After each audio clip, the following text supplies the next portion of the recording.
ನಿಮಗೆ ಗೊತ್ತೇ, ಸುಮಾರು 1000 ವರ್ಷಗಳ ಹಿಂದೆ ಈಜಿಪ್ಷಿಯನ್ನರು ತಮ್ಮ ನಾಗರಿಕತೆಯನ್ನು ನಿರ್ಮಿಸಿದ್ದರು. ಅಂದರೆ ಅವರಿಗೆ ಭೂಮಿಗೆ ಹೊರಗಿನ ಗ್ರಹಗಳಿಂದ ಬಂದ ಜೀವಿಗಳೊಂದಿಗೆ, ಎಕ್ಸ್ಟ್ರಾ ಟೆರೆಸ್ಟ್ರಿಯಲ್ಸ್ಗಳೊಂದಿಗೆ ಸಂಪರ್ಕ ಇದ್ದಿತು ಎಂಬ ಮಾತುಗಳು ಕೇಳಿಬರುತ್ತಿವೆ. ಇದಕ್ಕೆ ಸಂಬಂಧಿಸಿದ ಸಾಕ್ಷಿಗಳು ಇದ್ದವೆಂದೂ ಹೇಳಲಾಗುತ್ತದೆ. ಈಜಿಪ್ಷಿಯನ್ನರು ಆ ಸಂಪರ್ಕದ ಬಗ್ಗೆ ವಿಶೇಷವಾಗಿ ಪ್ರಯತ್ನಪಟ್ಟು ಭವಿಷ್ಯದ ಪೀಳಿಗೆಗಳಿಗೆ ಈ ವಿಷಯ ತಿಳಿಯಬಾರದೆಂದು ನೋಡಿಕೊಂಡಿದ್ದಾರೆ ಎನ್ನಲಾಗುತ್ತದೆ.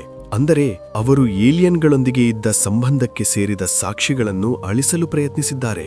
ಆದರೆ ತಮ್ಮ ಅತ್ಯಾಧುನಿಕ ತಂತ್ರಜ್ಞಾನ ಮತ್ತು ಜ್ಞಾನಕ್ಕೆ ಸಂಬಂಧಿಸಿದ ಎಲ್ಲಾ ಗುರುತುಗಳನ್ನು ಸಂಪೂರ್ಣವಾಗಿ ಅಳಿಸಲು ಅವರಿಗೆ ಸಾಧ್ಯವಾಗಲಿಲ್ಲ. ಇತರ ಗ್ರಹಗಳಿಂದ ಬಂದವರ ಸಹಾಯದಿಂದಲೇ ಪಿರಮಿಡ್ಗಳನ್ನು ನಿರ್ಮಿಸಿದರು ಎಂಬ ನಂಬಿಕೆಯಿದೆ. ಇಂದಿನ ದಿನಗಳಲ್ಲಿ ವಿಜ್ಞಾನ ಮತ್ತು ತಂತ್ರಜ್ಞಾನ ಎಷ್ಟೇ ಮುಂದುವರೆದಿದ್ದರೂ ಬಹುತೇಕ ಎಲ್ಲದರ ಹಿಂದೆ ಇರುವ ಕಾರಣಗಳನ್ನು ನಾವು ಕಂಡುಹಿಡಿಯುತ್ತಿದ್ದೇವೆ. ಆದರೆ ಪಿರಮಿಡ್ಗಳ ರಹಸ್ಯ ಮಾತ್ರ ಇಂದಿಗೂ ಸಂಪೂರ್ಣವಾಗಿ ಬಗೆಹರಿಯದೆ ಉಳಿದಿದೆ. ಗೀಜಾದಲ್ಲಿ ಕೆಲವು ಅಚ್ಚರಿಯ ಸಂಗತಿಗಳಿವೆ.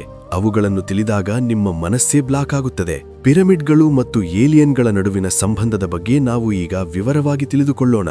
ನಿಮ್ಮ ಮನಸ್ಸಿನಲ್ಲಿ ಉದ್ಭವಿಸುವ ಅನೇಕ ಪ್ರಶ್ನೆಗಳಿಗೆ ಈ ವಿಡಿಯೋ ಉತ್ತರ ನೀಡುತ್ತದೆ. ಸುಮಾರು 4500 ವರ್ಷಗಳ ಹಿಂದೆ ಫರೋ ಕುಫು ಎಂಬ ಈಜಿಪ್ಷಿಯನ್ ರಾಜನು ವಿಶ್ವದ ಅತಿದೊಡ್ಡ ಪಿರಮಿಡ್ ಅನ್ನು ನಿರ್ಮಿಸಿದರು. ಅದು ಗೀಜಾದಲ್ಲಿರುವ ಗ್ರೇಟ್ ಪಿರಮಿಡ್ಗಳಲ್ಲಿ ಒಂದಾಗಿದೆ. ಪ್ರತಿ ಪಿರಮಿಡ್ ಕೂಡ ಅದ್ಭುತವೇ. ಆದರೆ ಕುಫು ನಿರ್ಮಿಸಿದ ಪಿರಮಿಡ್ ವಿಶೇಷವಾಗಿದೆ. ಅದು ಕೇವಲ ಗಾತ್ರದಲ್ಲೇ ಅಲ್ಲ, ಅದರ ನಿರ್ಮಾಣ ವಿಧಾನ, ಖಗೋಳಶಾಸ್ತ್ರ ಮತ್ತು ಗಣಿತ ನಿಯಮಗಳ ಆಧಾರದ ಮೇಲೆ ನಿರ್ಮಿಸಲಾದ ಒಂದು ಅಚ್ಚರಿ. ಆ ಕಾಲದಲ್ಲಿ, ಅಂದರೆ ಜಗತ್ತಿನಲ್ಲಿ ಕಾಂಪಸ್ ಕಂಡುಹಿಡಿಯುವ ಮೊದಲು, ಜನರಿಗೆ ದಿಕ್ಕುಗಳ ಬಗ್ಗೆ ಸ್ಪಷ್ಟ ಜ್ಞಾನ ಇರಲಿಲ್ಲ. ಪೂರ್ವ ಯಾವುದು, ಪಶ್ಚಿಮ ಯಾವುದು ಎಂಬುದು ಅವರಿಗೆ ಖಚಿತವಾಗಿರಲಿಲ್ಲ. ಅಂತಹ ಸಮಯದಲ್ಲಿ ಗೀಜಾದ ಪಿರಮಿಡ್ಗಳು 4 ದಿಕ್ಕುಗಳಿಗೆ ಅಚ್ಚುಕಟ್ಟಾಗಿ ಹೊಂದಿಕೊಳ್ಳುವಂತೆ ನಿರ್ಮಿಸಲ್ಪಟ್ಟಿವೆ. ಉತ್ತರ, ದಕ್ಷಿಣ, ಪೂರ್ವ ಮತ್ತು ಪಶ್ಚಿಮ ದಿಕ್ಕುಗಳನ್ನು ನಿಖರವಾಗಿ ಅನುಸರಿಸಲಾಗಿದೆ. ಇದು ಯಾದೃಚ್ಛಿಕವಲ್ಲ, ಇದು ಸತ್ಯ. ಇಂತಹ ಪರಿಪೂರ್ಣ ಅಲೈನ್ಮೆಂಟ್ ನೋಡಿದರೆ ನಾವು ಆಶ್ಚರ್ಯಪಡಲೇಬೇಕು.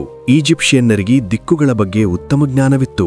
ಆದರೆ ಆ ಕಾಲದಲ್ಲೇ ಇಂತಹ ನಿಖರತೆ ಸಾಧಿಸಿದ್ದು ಅಚ್ಚರಿಯ ವಿಷಯ. ಪಿರಮಿಡ್ಗಳನ್ನು ಕೇವಲ 4 ದಿಕ್ಕುಗಳಿಗೆ ಸರಿಯಾಗಿ ಹೊಂದಿಸುವುದೇ ಒಂದು ಮಹತ್ವದ ಸಾಧನೆ. ಅದಕ್ಕೂ ಮೀರಿಸಿ ನಕ್ಷತ್ರಗಳಿಗೆ ಅನುಗುಣವಾಗಿ ಅವುಗಳನ್ನು ನಿರ್ಮಿಸಿರುವುದು ಮತ್ತೊಂದು ಅದ್ಭುತ. ಆದರೆ ಇಲ್ಲಿ ಇನ್ನೂ ದೊಡ್ಡ ಪ್ರಶ್ನೆ ಇದೆ.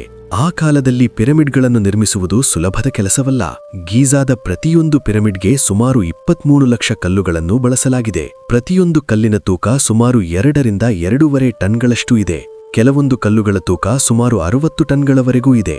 ಇಷ್ಟು ಭಾರೀ ಕಲ್ಲುಗಳನ್ನು ಎತ್ತಿ ನಿಖರವಾಗಿ ಜೋಡಿಸುವುದಷ್ಟೇ ಅಲ್ಲ, ಅವುಗಳನ್ನು ಅಚ್ಚುಕಟ್ಟಾಗಿ ಕತ್ತರಿಸಿ ಜೋಡಿಸಿರುವುದು ನಿಜಕ್ಕೂ ಅಚ್ಚರಿಯ ಸಂಗತಿ. ಆ ಕಾಲದಲ್ಲಿ ಇಂತಹ ಭಾರೀ ಕಲ್ಲುಗಳನ್ನು ತರಲು ಅವರು ಯಾವುದೋ ವಿಶೇಷ ತಂತ್ರಜ್ಞಾನ ಬಳಸಿರಬೇಕು.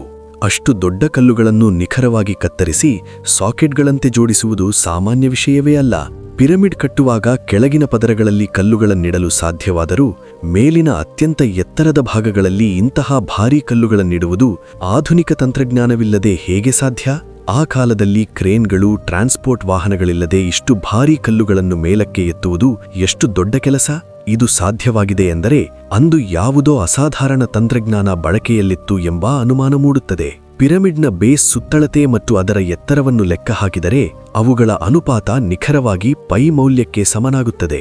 ಈ ವಿಷಯ ತಿಳಿದಾಗ ವಿಜ್ಞಾನಿಗಳೂ ಆಶ್ಚರ್ಯಪಡುತ್ತಾರೆ.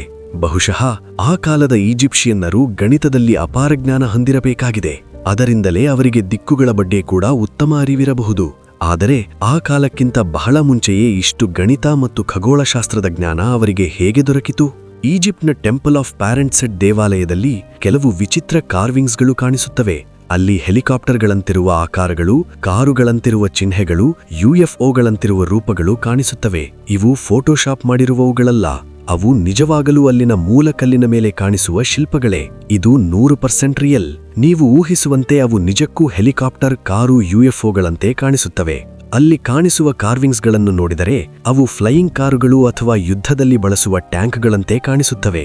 ನೀವು ಈ ದೃಶ್ಯವನ್ನು ನೋಡಿದರೆ ನಿಮ್ಮ ಅಭಿಪ್ರಾಯವನ್ನು ಕಮೆಂಟ್ ಮೂಲಕ ತಿಳಿಸಬಹುದು. 4500 ವರ್ಷಗಳ ಹಿಂದೆ ಈಜಿಪ್ಟ್ ಜನರು ಫ್ಲೈಯಿಂಗ್ ಕಾರುಗಳು, ಟ್ಯಾಂಕ್ಗಳನ್ನು ಹೇಗೆ ಚಿತ್ರಿಸಿದರು? ಅವರಿಗೆ ಇವೆಲ್ಲ ಹೇಗೆ ತಿಳಿಯಿತು? ಅವರು ಆಕಾಶದಲ್ಲಿ ಯಾವುದೋ ವಸ್ತುಗಳನ್ನು ಕಂಡಿರಬಹುದು. ಅವರು ಕಂಡದ್ದನ್ನೇ ಶಿಲ್ಪಗಳಾಗಿ ಕೆತ್ತಿದ್ದಾರೆ ಎಂದು ಅನೇಕರು ನಂಬುತ್ತಾರೆ.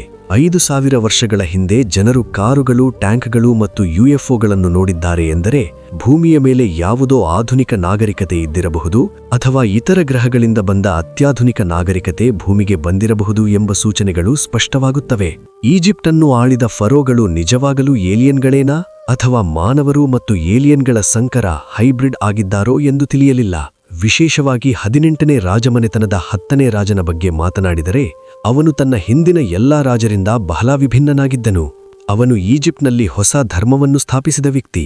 ಆದರೆ ಅವನು ಇತರ ದೇವತೆಗಳನ್ನು ಗೌರವಿಸದೆ ಕೇವಲ ಒಬ್ಬನೇ ದೇವರನ್ನು ಪೂಜಿಸುತ್ತಿದ್ದನು. ಆ ದೇವನು ಅಟನ್, ಸೂರ್ಯನ ಡಿಸ್ಕಿನಿಂದ ಹೊರಹೊಮ್ಮುವ ದೈವಿಕ ಶಕ್ತಿ. ಅವನ ಮುಖ ಮತ್ತು ತಲೆ ಆಕಾರವನ್ನು ನೋಡಿದರೆ ಅದು ಸಾಮಾನ್ಯ ಮಾನವನ ಮುಖ ಅಲ್ಲ ಎಂಬುದು ಸ್ಪಷ್ಟವಾಗುತ್ತದೆ. ಆ ಕಾಲದ ಚಿತ್ರಗಳು ಇದನ್ನೇ ಸೂಚಿಸುತ್ತವೆ. ಏಲಿಯನ್ಗಳು ಕೇವಲ ಈಜಿಪ್ಟ್ನಲ್ಲೇ ಅಲ್ಲ, ಭಾರತ ಸೇರಿದಂತೆ ಇತರ ಪ್ರದೇಶಗಳಲ್ಲೂ ಕೂಡ ತಮ್ಮ ಸಂಬಂಧದ ಗುರುತುಗಳನ್ನು ಬಿಟ್ಟಿವೆ. ಪ್ರಾಚೀನ ಕಾಲದಿಂದಲೇ ವಿಶ್ವದ ಎಲ್ಲಾ ನಾಗರಿಕತೆಗಳಲ್ಲಿ ಏಲಿಯನ್ಗಳಿಗೆ ಸಂಬಂಧಿಸಿದ ಉಲ್ಲೇಖಗಳಿವೆ. ಅವಕ್ಕೂ ಸಾಕಷ್ಟು ಸಾಕ್ಷ್ಯಗಳಿವೆ. ಆದರೆ ಅವೆಲ್ಲವನ್ನು ಮುಂದಿನ ಭಾಗದ ವಿಡಿಯೋದಲ್ಲಿ ತಿಳಿದುಕೊಳ್ಳೋಣ. ಇವೆಲ್ಲವನ್ನು ನೋಡಿದಾಗ ಆಕಾಶದಿಂದ ಬಂದವರೊಂದಿಗೆ ಈಜಿಪ್ಟ್ ಜನರಿಗೆ ಒಮ್ಮೆ ಗಟ್ಟಿಯಾದ ಸಂಬಂಧ ಇತ್ತು ಎಂಬುದು ಸ್ಪಷ್ಟವಾಗುತ್ತದೆ. ಆದರೆ ಒಂದು ಹಂತದ ನಂತರ ಆ ಸಂಬಂಧವನ್ನು ಸಂಪೂರ್ಣವಾಗಿ ಕಡಿತಗೊಳಿಸಲು ಪ್ರಯತ್ನಿಸಿದಂತೆ ಕಾಣಿಸುತ್ತದೆ. ಅವರು ಯಾಕೆ ಹೀಗಾದರು ಎಂಬುದು ಸ್ಪಷ್ಟವಾಗಿಲ್ಲ. ಆದರೆ ಅಖೇನಾಟನ್ ಆಡಳಿತ ಕಾಲದಲ್ಲಿ ಅನೇಕ ವಿಗ್ರಹಗಳನ್ನು ಧ್ವಂಸಗೊಳಿಸಲಾಯಿತು. ಇವೆಲ್ಲವೂ ಆ ಎಕ್ಸ್ಟ್ರಾ ಟೆರೆಸ್ಟ್ರಿಯಲ್ ಸಂಬಂಧಗಳನ್ನು ಮುಚ್ಚಿಹಾಕಲು ಮಾಡಿದ ಪ್ರಯತ್ನಗಳೇ ಆಗಿರಬಹುದು ಎಂದು ಕೆಲವರು ನಂಬುತ್ತಾರೆ. ಇವೆಲ್ಲವನ್ನು ತಿಳಿದ ನಂತರ ಈಗ ಒಂದು ವಿಷಯ ಸ್ಪಷ್ಟವಾಗುತ್ತದೆ. ಈಜಿಪ್ಟ್ ಜನರು ಯಾಕೆ ಇಷ್ಟು ಪ್ರಗತಿಶೀಲರಾಗಿದ್ದರು? ಯಾಕೆ ಅವರ ಸಮಾಜ ಇತರ ಸಮಾಜಗಳಿಗಿಂತ ಮುಂದಿತ್ತು? ಇದರ ಹಿಂದೆ ಏಲಿಯನ್ಗಳ ಪ್ರಭಾವ ಇರಲೇಬೇಕು. ಇದೀಗ ಉಳಿಯುವ ಪ್ರಶ್ನೆ ಏನೆಂದರೆ, ಏಲಿಯನ್ಗಳು ಯಾಕೆ ವಿಶೇಷವಾಗಿ ಈಜಿಪ್ಷಿಯನ್ ಜನರ ಮೇಲೆಯೇ ಆಸಕ್ತಿ ತೋರಿಸಿದರು? ಇದರ ಬಗ್ಗೆ ಮುಂದಿನ ವಿಡಿಯೋಗಳಲ್ಲಿ ತಿಳಿದುಕೊಳ್ಳೋಣ. ಮುಂದಿನ ಭಾಗದಲ್ಲಿ ಮತ್ತೆ ಭೇಟಿಯಾಗೋಣ. Thanks for watching.